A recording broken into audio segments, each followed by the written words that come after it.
Hola, buen día, buena tarde, buena noche, depende de la hora que nos estés viendo. Soy Carlos Manuel Juárez, periodista de Elefante Blanco, y hoy tenemos una charla con la doctora Guadalupe Correa Cabrera, pues afortunadamente una voz que hemos tenido en varios momentos aquí en Elefante Blanco, pero que hoy la vamos a tener en una charla, en una entrevista sobre un artículo, un estudio que ella encabeza junto con otra serie de hombres y mujeres de la Universidad George Mason, en donde, bueno, ponen el foco en uno de los temas más familiarizados en los que estamos en Tamaulipas, pero también que ha faltado, bueno, ahora ya con este artículo vamos a ver pues parte de lo que ellos han nombrado mensajeros de una guerra contra las drogas en el ciberespacio, el caso de Tamaulipas. Doctora, ¿cómo está? Hola, Carlos Manuel, un placer estar con ustedes, estar con Elefante Blanco, este espacio informativo que nos ha dado la oportunidad de conocer de manera profesional lo que sucede en Tamaulipas.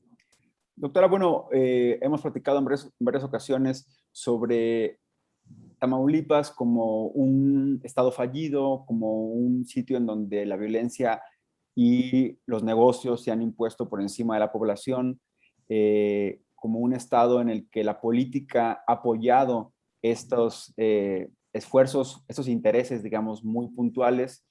Pero hoy, llevando todo esto a un campo, digamos, al campo digital, al campo del Internet, en donde ustedes mencionan en este artículo, bueno, esta espiral que surgió con la ruptura, digamos, en la narrativa, que sea la ruptura de Zetas, Cártel del Golfo, en febrero de 2010, a partir de ahí todo el tema de la violencia, pero ese vacío que dejó la violencia a nivel informativo, que los medios de comunicación, los periodistas, en muchos casos tomaron la decisión de replegarse, y también los medios de replegarse o en muchos casos también, como lo hemos dicho aquí, de pues ser cooptados y bueno, dejar de informar ya sea por intereses de grupos criminales, de corporativos criminales o también de los gobiernos en función, ¿no? En este caso, Felipe Calderón,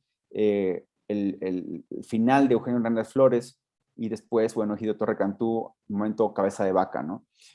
Un poco cuéntenos, doctora, ¿cómo se dio? Sabemos que usted ha estado siempre observadora de las dinámicas en Internet. ¿Cómo se da el origen de este artículo, Mensajeros de una guerra contra las drogas en el ciberespacio, el caso de Tamaulipas? Claro que sí. Bueno, este artículo retoma investigaciones pasadas que se realizaron en lo que llamamos el ciberespacio, ¿no? Que en Internet, particularmente en la utilización de la red social de Twitter.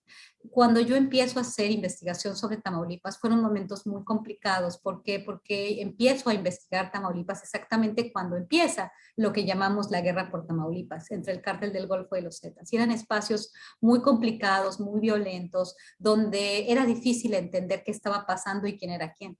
Y mucha de la información que se daba con relación a lo que pasaba en el Estado y relacionado con la delincuencia organizada se daba en blogs y principalmente en Twitter. Entonces, por los diferentes eventos que se fueron dando, particularmente en los años 2010 y 2011, los periodistas internacionales y los enfrentamientos empiezan a ser muy violentos y ponían a la sociedad en una encrucijada, ¿no? Entonces, los ciudadanos, como no había, lo que explicas muy bien, esta cuestión de la plata y el plomo, ¿no? Nosotros escribimos también, yo y un estudiante en su tesis de maestría, que luego lo hicimos un artículo, este análisis de lo que pasaba en los medios, ¿no? Los medios silenciados, es plata o plomo.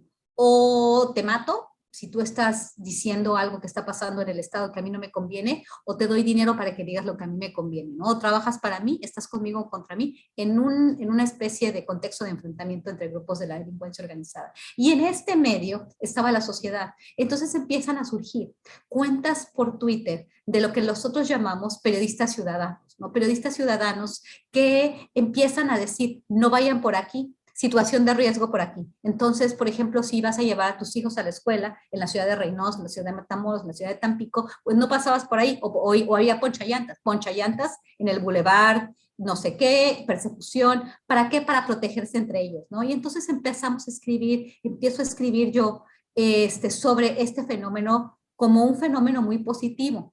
Pero me empiezo a dar cuenta, haciendo un seguimiento muy puntual, además de que mucha de mi investigación se hacía a partir de las redes sociales y además muchas de mis entrevistas las hice con personajes anónimos en las redes sociales porque muchas veces no hablaba mucha gente, podía hablar de forma anónima, ¿no? Y bueno, me hice, para entender un poco mejor, de varias amistades en el ciberespacio. Y empiezo a ver que muchas de las personas con perfil anónimo empiezan a reportar para las familias, pero después empiezan a tomar una cierta personalidad, empiezan a reportar ciertas cosas y me doy cuenta también que surgen otras cuentas que parecen estar vinculadas precisamente a las agencias de seguridad en distintos niveles. Empiezan a surgir también personajes que hablan en inglés y que están muy interesados en el tema de la delincuencia organizada en Tamaulipas. También empiezan a surgir otros que pareciera ser que están vinculados a la delincuencia organizada, que empiezan a presentar armas, empiezan a poner narcomantas como si fueran a darle como si fueran a amenazar a un grupo o al otro, ¿no? Esto fue lo que pasó. Entonces, a partir de esto, me empiezo a relacionar mucho con algunas cuentas y quisimos hacer unos textos, ¿no? Unos textos para entender la guerra en el ciberespacio. Este artículo se llama El Mensajeros en el ciberespacio, pero los textos que he escrito son con esta idea de una guerra en el ciberespacio, ¿no? Lo que vemos en la Tierra es lo que se traslada al ciberespacio en un contexto muy difícil de cubrir. Y para mí era mejor cubrirlo en el ciberespacio y entender estas dinámicas que parecían reproducirse, decían reproducir lo que pasaba en la Tierra en el ciberespacio. Por eso empieza este artículo, que ya es una parte de una saga de otros artículos donde se empiezan a cubrir estos desarrollos, ¿no? Primero como periodismo ciudadano y después cubrir diferentes aspectos de lo que yo llamo el ciberparamilitarismo, que quiere decir la participación de autoridades gubernamentales en cualquier nivel, local, federal, estatal, sin uniforme, aparentando ser ciudadanos y que en realidad o hacen labores de inteligencia, de contrainteligencia, o algunas veces, y esto pasa mucho en el caso de Tamaulipas, donde las autoridades han protegido al nivel más alto a la delincuencia organizada. No es a veces fácil distinguir entre un delincuente y un miembro de alguna agencia de seguridad o del mismo gobierno estatal. O sea, el gobernador, en varios casos, recordemos el caso de Eugenio Hernández y de Thomas Yarrington, ¿no? Que han sido juzgados en Estados Unidos por cuestiones vinculándolos directamente a la protección y a la vinculación y a la relación con la delincuencia organizada. Lo mismo sucede hoy por hoy con el gobernador de Tamaulipas, que está en un proceso de posible desafuero y para que se pueda hacer la investigación y en su caso juzgar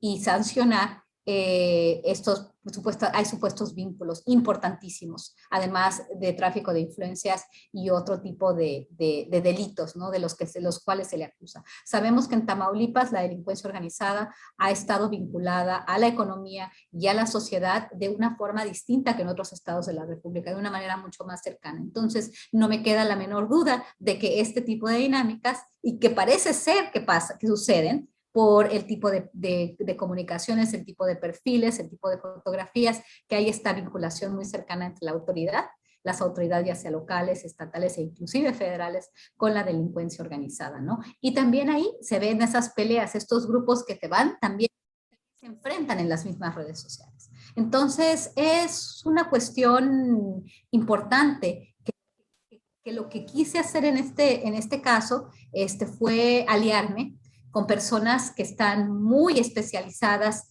en análisis de redes sociales, social network analysis en inglés.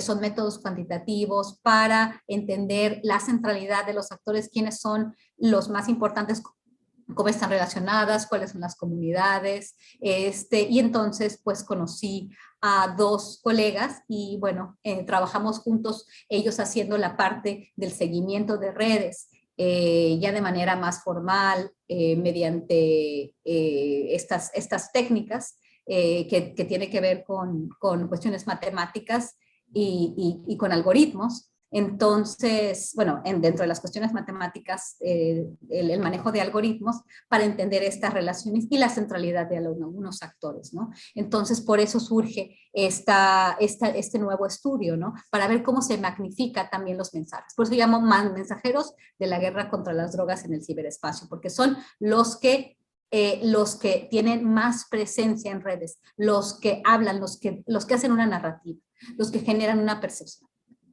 Doctora, justo en esa parte, vamos a poner aquí la liga para que puedan leer el artículo, pero menciona justo en la parte de la metodología que, digamos, da la observación, platicábamos un poco, la observación que usted hizo durante 10 años fue volcada, digamos, a una especie de curaduría de las cuentas. Después de ahí se generan, pues, las decisiones para el seguimiento, análisis de las redes sociales. Y me llamó la atención que mencionan Twitter. En Twitter se centra, digamos, pero vemos que estas cuentas o las posibles cuentas que de pronto surgen para hablar de la violencia, surgen en varias, es decir, surgen como si fuera una especie de cuenta empresarial o de artista que surge tanto en Twitter como en Facebook, como en Instagram, como pueden ser otras redes sociales, pero esto nos habla pues justamente de lo que ustedes han encontrado, que es, por decirlo, no sé si sería la palabra exacta, un modelo o un comportamiento, mejor dicho, un comportamiento sobre estas cuentas. ¿Cómo se dio un poco esta observación de sobre todo cuentas anónimas, ¿no? Porque en este caso, como Elefante Blanco, en lo personal, yo y otros compañeros tenemos cuentas con nuestra cara, con nuestra identidad, informando sobre lo que pasa en Tamaulipas, pero sí en cierto tiempo, como usted dice, del 2000 a 2010, surgieron muchas cuentas anónimas con información que de pronto, bueno, que en muchas ocasiones es una primera información a nivel periodístico. De pronto uno se encuentra con la información en redes, después a la fuente oficial, digamos, como se puede decir, o a otras fuentes que pueden corroborar o desmentir esta información. Un poco que nos cuente esta observación de curaduría de cuentas. Claro, y como dije, este artículo es parte de una serie de otros artículos, ¿no? También recientemente se publicó un artículo sobre la curaduría en redes sociales, la curación de las redes sociales. ¿Qué significa la curación? Bueno, es estar presente de manera sistemática, identificar, relacionarse para entender quiénes quieren las redes, ¿no? Y ahí pues hay mucho anonimato en las redes sociales y más cuando se trata de temas de delincuencia organizada, de relaciones ilícitas, de violencia, lo que estamos viviendo, lo que se vive en Tamaulipas, ¿no? Entonces, por eso mismo yo decía, necesito saber qué pasa, pero no puedo ir a entrevistar a la gente en el campo. Vamos a ver qué pasa en las redes sociales. Entonces, empiezas a conocer a la gente, empiezas a ver qué tipo de mensajes dan unas cuentas, qué tipo de mensajes dan otras cuentas, quién se lleva con quién se pelea con quién, qué tipo de agendas, qué tipo de discurso, aparentemente qué tipo de protección se le da a algunos actores, quiénes son los rivales políticos, ¿no? Porque hay mucha política. Y mira, y te voy a decir por qué. Hay una cosa muy importante de lo que estás diciendo. Hay algunas de estas cuentas que se reproducen en Instagram y en Facebook, en particular Instagram y Facebook.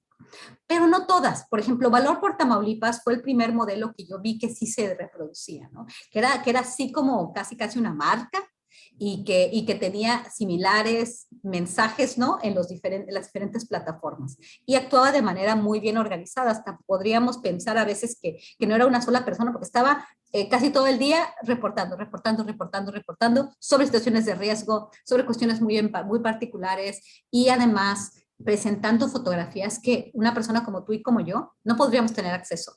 Solamente si fuéramos policías o fuéramos militares. Solamente. Esas fotos o se las filtraron o las tomaron ellos. No hay de otra, ¿no? Porque eso no lo podemos tomar cualquier ciudadano de a pie. No se puede. Entonces, esta cuestión de la curación es muy importante porque te va dando idea de cómo son ciertas dinámicas. pero tienes también estas dinámicas, las tienes que verificar con un análisis mucho más sistemático.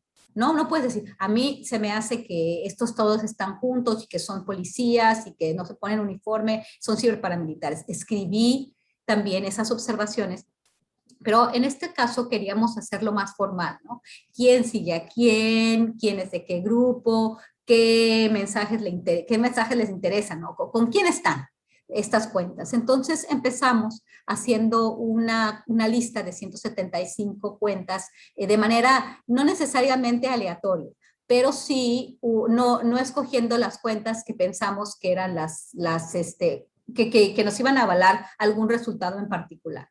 Queríamos saber cuál era la relación y quiénes eran las cuentas centrales y cómo estaban relacionadas las cuentas que están interesadas en la cobertura de cuestiones de seguridad en Tamaulipas y delincuencia organizada. Eso era lo que queríamos saber. Y entonces teníamos que ser muy consistentes y no teníamos que estar sesgados, ¿no? En esta selección. Entonces se seleccionaron estas cuentas, diferentes grupos, ¿no? A ver, ¿quién está interesado en esto o quién podría estar interesado en saber y en difundir estos mensajes? En seguir a mensajeros, porque son los que siguen a mensajeros o en ser mensajeros o en tener mensajeros. Pues las agencias de seguridad, el crimen organizado, el gobierno y los periodistas. O sea, el gobierno también es el aparato gubernamental en diferentes niveles, que no necesariamente todo mundo opera en la misma dirección, ¿no? Autoridades federales, locales y estatales a veces están en pugna.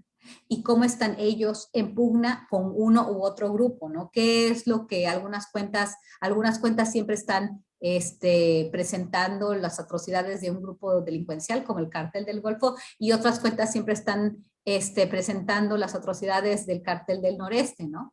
Y de alguna forma estas cuentas pues siempre están presentando de manera favorable las actividades del gobierno estatal, lo cual es interesante, ¿no? Entonces, eso te ayuda para ver, bueno, yo pienso que pasa esto, ¿no? Vamos a ver si al hacer esta curación de redes sociales, al ver todas las relaciones en un tiempo indicado, que sí es cierto, ¿no? O sea, cuál es la relación que tienen y quiénes son las figuras centrales y quién funciona como puente entre las diferentes cuentas, ¿no? ¿Quién es el que está amplificando cierto mensaje?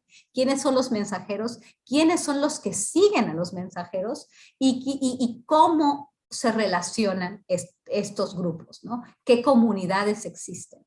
Y nos salieron resultados muy interesantes, ¿no? Que de alguna forma plantean la existencia de distintas comunidades, la comunidad de los periodistas, la comunidad de las autoridades, la comunidad de las cuentas anónimas, que hay dos comunidades, ¿no? Y a veces no sabemos, como yo dije, si esas cuentas son periodistas ciudadanos o están vinculadas con el crimen organizado o con las autoridades y con las autoridades de seguridad. Justamente un poco para hacer el repaso de estas 30 cuentas que a través de este análisis de redes sociales se encontraron, anónimas como Ave Fénix, Bandolera 7, también de periodistas como Brandon Darby, de un medio importante como es Breitbart, que está en Texas y que también cubre digamos, en Tamaulipas y también un poco en Nuevo León, Coahuila. Están cuentas oficiales como el gobernador Cabeza de Vaca, como la Fiscalía de Tamaulipas, como la oficina de la delegación en Tamaulipas de la FGR, de la Fiscalía General de la República. Está Furia Negra 7, Gildo Garza, gobernador de Tamaulipas, y Alfonso Ortiz, también otro compañero periodista, La Rana 001, en fin, varias, a la alcaldesa de Reynosa, Meni Valdés, Nord Zapa, en fin, en Nuevo Laredo Vivo. Estas 30 cuentas, digamos, fueron, para reiterarle a quien nos está viendo, fueron el primer resultado, digamos, de esta lista de más de 100 cuentas que ya se habían observado con alguna narrativa o con alguna información respecto a la seguridad.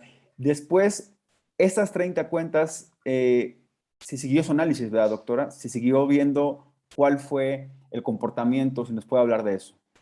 Sí, claro, por supuesto. Bueno, nosotros empezamos con 175 cuentas y cuando aplicamos los algoritmos, cuando hacemos el análisis de redes sociales, es un poco más complejo, son 175 cuentas. Las relaciones a veces no se puede ver quién es complicado visualizarlo.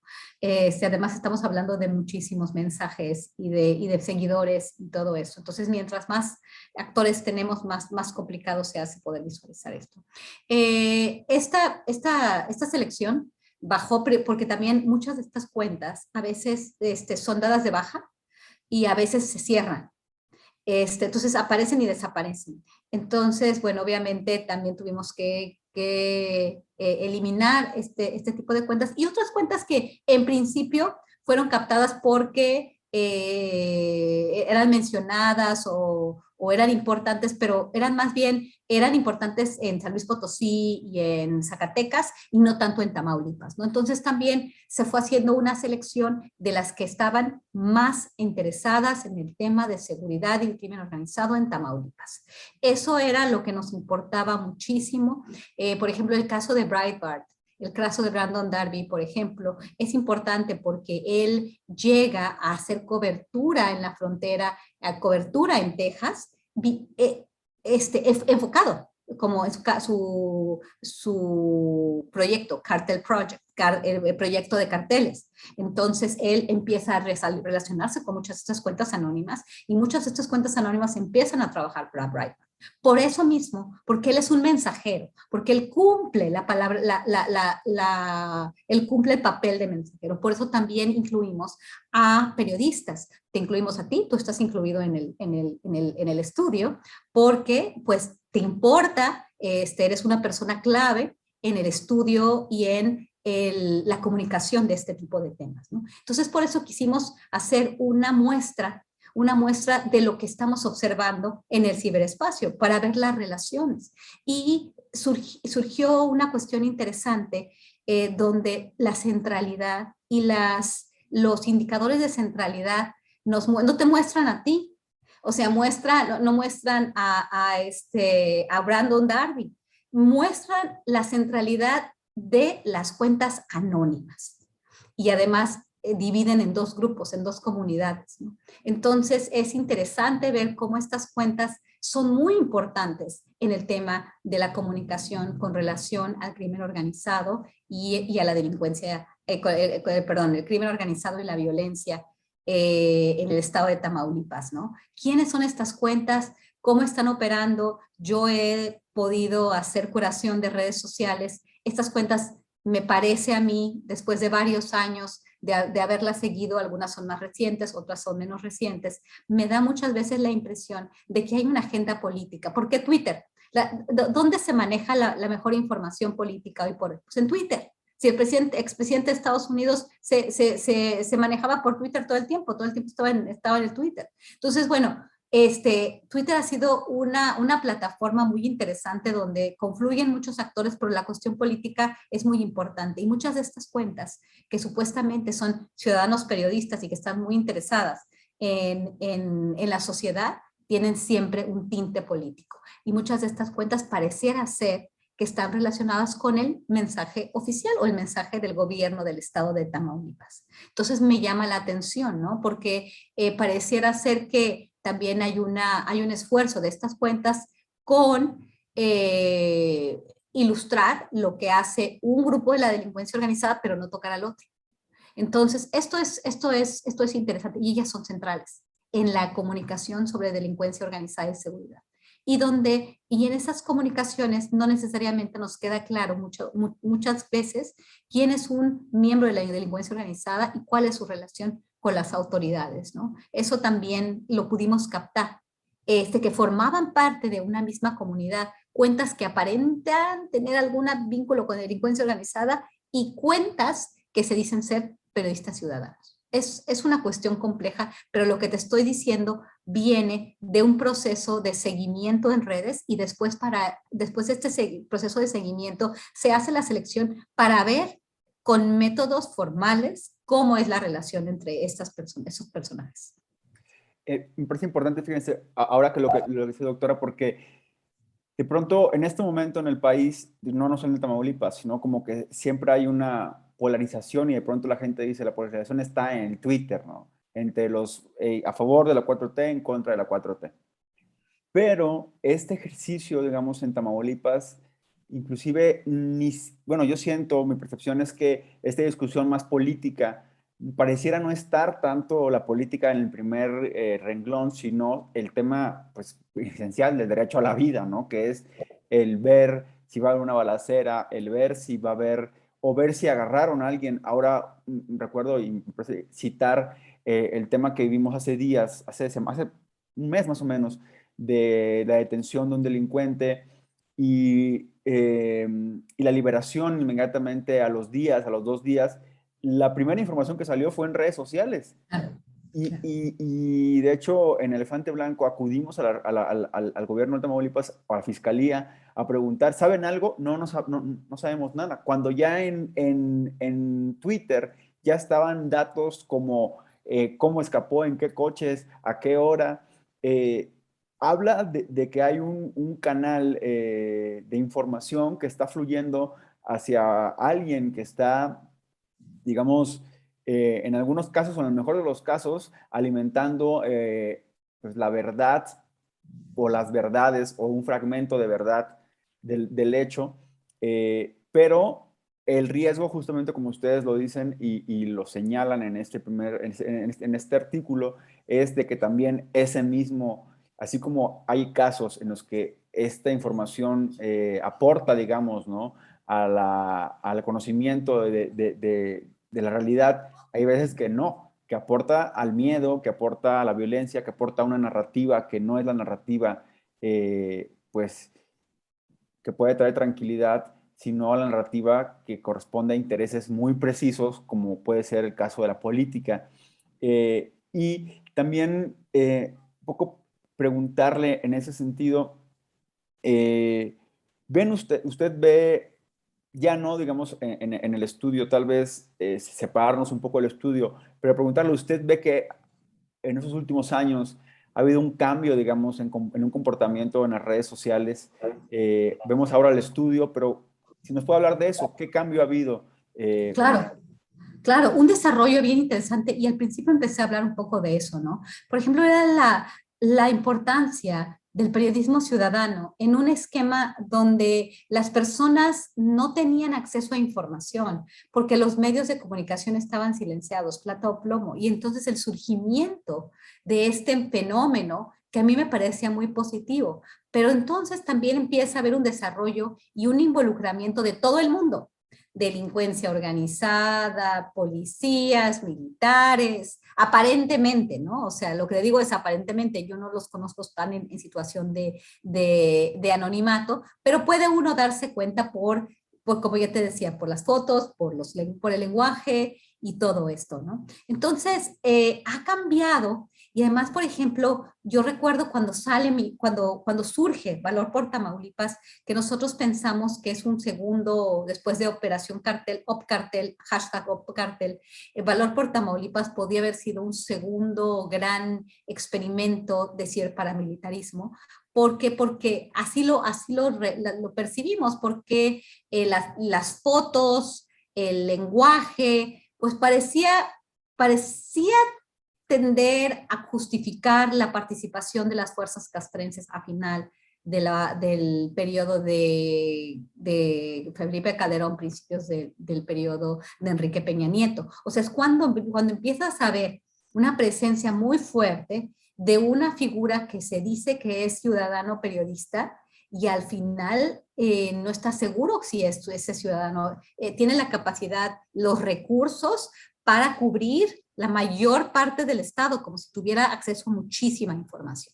A partir de eso, empiezan a surgir otras cuentas donde me doy cuenta de que ese inicio de una forma de comunicar se va rompiendo y entonces ahora representan los intereses de diferentes grupos, ¿no? Y ahora bien, en las diferentes administraciones empiezan a haber este tipo de cuentas anónimas, su protagonismo cambia, ¿no? Y en la administración de Francisco Javier García Cabeza de Vaca empiezan a surgir algunas de estas cuentas que operan muy, muy de la mano que operan pareciendo que muy sincronizadas, empiezan a dar los mismos mensajes, muchas veces en contra de un grupo de la delincuencia organizada como el Cártel del Noreste y a favor del gobierno del Estado. Presentan los logros, cada vez que el gobernador dice algo, ¡pum! El Guzmán. Ay, mira, Ave Fénix, ¿no? Empiezan, a veces, Retweets, todo eso, ¿verdad? todo, ajá, exactamente, o sea, es como muy interesante, ¿no? O sea, tienen un acercamiento al gobernador muy amistoso o están complacidos con el gobierno de Tamaulipas, pero todo es en contra de el Cártel del Noreste, de Raimundo Ramos, que fue el que de alguna forma denunció los abusos del CAYEC, de la Policía Estatal Tamaulipeca, por abusos, por desapariciones forzadas y por todo este tipo de cuestiones, ¿no? Entonces, es complejo saber quién es quién, pero sí vemos una evolución que va con la diferente administración y, bueno, la presencia de cuentas que no necesariamente son ciudadanas, aunque se presenten como tal. Justamente recalcar eso que usted dice y con lo que cierra el artículo, es difícil, cierra con un párrafo que dice, es difícil afirmar quién es quién en el ciberespacio, particularmente cuando se informa sobre el crimen organizado, el tráfico de drogas, las actividades ilícitas en general. Por lo tanto, es importante realizar más investigaciones sobre ese tema, analizar redes más grandes y evaluarlas en diferentes momentos en el tiempo. Los actores, motivos y relaciones asociados con estos fenómenos cambian y evolucionan con el tiempo y los individuos y los grupos van y vienen, las estructuras de poder cambian, se forman y se disuelven alianzas políticas y estratégicas. Eh, ¿Qué es lo que, digamos, con este estudio que ustedes van a seguir? Usted va a seguir, digamos, esta observación, porque sobre todo vemos ahora que hay un cambio político, bueno, ya hay un cambio político por las pasadas elecciones que también conllevó, digamos, eh, una parte de trabajo político a tierra, como se ha dicho y como ha sido históricamente, de conseguir el voto a través de las diferentes formas en que los partidos políticos han acostumbrado. Pero la otra parte es, mi pregunta creo que es, ¿se intensificará esta batalla política en las redes sociales en Tamaulipas o seguirá siendo el ciberespacio en Tamaulipas un lugar en el que se va a seguir informando y se va a seguir, pues como se dice vulgarmente, tirando línea sobre qué es lo que está sucediendo en la realidad? ¿Cómo ve el futuro inmediato, digamos, en este tema? Yo veo un cambio, obviamente, porque el liderazgo político ha cambiado y siempre que llega un nuevo grupo político hay dinámicas distintas, ¿no? Tanto a nivel federal como a nivel estatal. Esto lo he visto durante mi seguimiento de redes sociales con relación al tema de delincuencia organizada y violencia en Tamaulipas. Yo creo que va a haber una reproducción, lo que he visto, de las dinámicas en tierra en las redes sociales. Y siempre va a haber de todo tipo de actores, ¿no?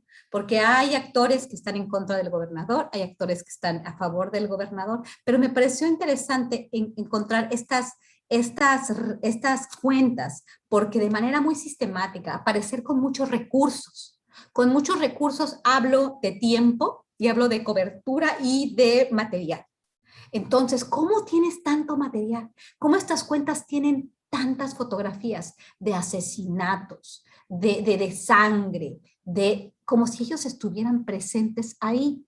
Por eso me llama mucho la atención, por eso se seleccionaron estas cuentas, porque pareciera ser que tienen mucho que ver. Y queríamos ver cómo están relacionadas con otros actores y otros actores cómo están relacionados, ¿no? Entonces, yo sí veo que va a haber un cambio, porque va a haber a cambiar los liderazgos, porque todos usan a las redes sociales para comunicarse, los periodistas, los políticos y las personas que están haciendo otro tipo de trabajo. Y si atendemos a la cuenta de que tenemos paramilitares operando y paramilitares criminales operando en el estado de Tamaulipas, pues también los vamos a tener en las redes. Y se va a desarrollos diferentes, pues también esos mismos desarrollos se van a reflejar en las redes sociales. Es un tema bastante extenso, doctora, pero preguntarle también, ¿este artículo ahora está en inglés? ¿Ya va a estar también en español? No lo sé todavía. Acabamos de escribirlo en inglés, pero probablemente sí podamos traducirlo al español. Sería muy interesante poder hacerlo. También está la herramienta, digamos, para el público del traductor automático Es buenísimo. y es muy buenísimo, es muy, muchas veces, sobre todo cuando está muy bien escrito, es fácil de que Sí, el algoritmo pueda hacer la traducción. Pero sí, bueno, un sí. tema que seguramente de esta charla se van a crispar ambientes porque también es develar muchas de las dinámicas que suceden en redes sociales y que creo yo que inclusive este anonimato o esta operación a cierto punto secreta que antes pasaba en la vida real con estos personajes, no sé, pensar en la Dirección Federal de Seguridad, ¿no? Estos espías o estos enviados del Ujú. gobierno que iban a tierra y que iban a hacer una operación muy específica, ahora están justamente allí en los caracteres del Twitter, están en las entradas del Facebook, en las fotos del Instagram, y estamos a un clic de verlos y que también, bueno, la reflexión también en el ámbito periodístico, en el ámbito creo que también académico, es a observar y a usar esa información con mucha ética Claro. por las familias, por las víctimas, por la sociedad. Y bueno, y creo que este artículo, recordar el título, Mensajeros de una guerra contra las drogas en el ciberespacio, en el caso Tamaulipas, pues bueno, va a aportar mucho a esta discusión. Doctora, como siempre, no sé si quiere agregar algo más. Nada más una cuestión muy importante, el tema de la protección. El tema de la protección gubernamental de diferentes niveles a la delincuencia organizada también se manifiesta en este estudio. Pareciera manifestarse en esta curación de redes y luego es muy difícil saber quién es quién. En ese sentido, ¿no? Vuelvo a hacer esta aseveración que es muy importante. En Tamaulipas hay una relación muy importante entre sociedad, economía y delincuencia organizada y esto ha sido histórico. Y esto se manifiesta también en la curación de redes sociales. Entonces, solamente quería como añadir esto, no estamos hablando simplemente de ciberparamilitares, sino de ciberparamilitares que muchas veces tienen relación con criminales. Esto es muy importante y es un trabajo sí complicado, sí hay que tener mucha ética, no hay que avanzar para decir cosas, pareciera ser ciertas relaciones que se confirman con los algoritmos, ¿no? Que se confirman con el análisis de redes sociales, pero realmente no tenemos todo porque es una actividad ilícita y no sabemos, no vamos a tener todas las cartas para analizar. Sí, y sobre todo, como lo platicábamos hace un momento, pues pareciera que estos acuerdos que se han venido develando, en su mayoría, lamentablemente, con juicios en Estados Unidos, esos acuerdos en donde hay un secretario de Seguridad Pública como Genaro García Luna, en donde también usted hizo una publicación importante, de pronto esos acuerdos van en todos los sentidos, como esta cosa de transversalidad se aplica, ¿no? No solamente es cubrir territorios físicos, Sí, sí, sino sí, en sí. territorios digitales. En todos los sentidos está el poder que se junta a los poderes político, criminal, empresarial, en donde también usted ha aportado más y como hemos hablado aquí, del libro de los Zetans Inc. Y bueno, pues a ustedes que hoy nos han seguido en esta charla, eh, como saben, la invitación, como siempre, doctor, está abierta a analizar muchas cosas que se van a venir en Tamaulipas y está, pues, siempre bienvenida a Elefante Blanco. Muchísimas gracias, Carlos Manuel. Pues una felicitación por este espacio. El trabajo que están haciendo cada vez llega a mucha más gente y reconocido trabajo profesional. Muchísimas gracias porque era un medio de verdad que se necesitaba en Tamaulipas con todo lo que ha pasado durante todos estos años. Felicidades y un placer como siempre estar contigo. Muchas gracias y con Elefante Blanco. Muchas gracias.